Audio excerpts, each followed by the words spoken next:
Seorang pria yang baru saja mengumpulkan sedikit uang dari mengemis buru-buru menuju terminal bus dengan harapan bisa pulang.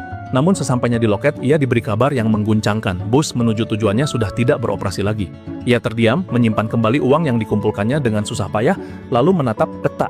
Jarak ke tempat yang ingin ia tuju adalah 200 km.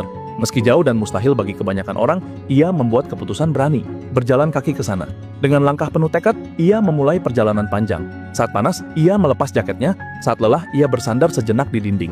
Di tengah perjalanan, ia bertemu seorang gadis yang terkejut mendengar niatnya. Gadis itu bertanya, mengapa tidak menunggu saja sampai bus kembali beroperasi? Dengan nada berat, pria itu menjawab bahwa ia bisa menunggu, tapi orang yang ingin ia temui mungkin tak sanggup menunggu selama itu.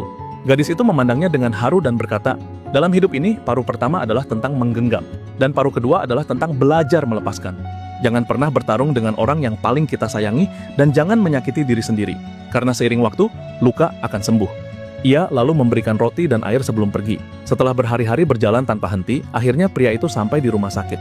Ia datang untuk menjenguk seseorang, tapi penampilannya membuat dokter mengira ia hanyalah seorang gelandangan. Meski diusir, ia bersikeras ingin bertemu. Saat hendak naik lift, ia dicegat petugas dan akhirnya pingsan karena kelelahan. Saat tersadar, ia langsung mencari kamar orang yang ia cari. Di sana ia menemukan seorang lelaki tua terbaring lemah. Emosi memuncak.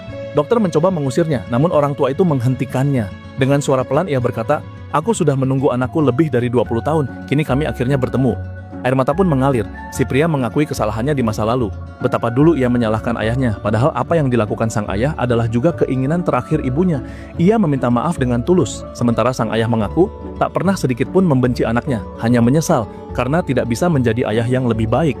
Di titik itu, segala luka yang terpendam selama puluhan tahun akhirnya mencair. Mereka saling menggenggam, saling memaafkan, dan berdamai.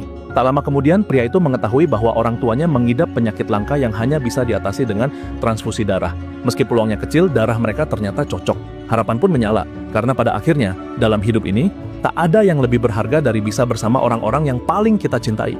Semoga setiap keluarga diberi kesempatan untuk saling memeluk sebelum segalanya terlambat.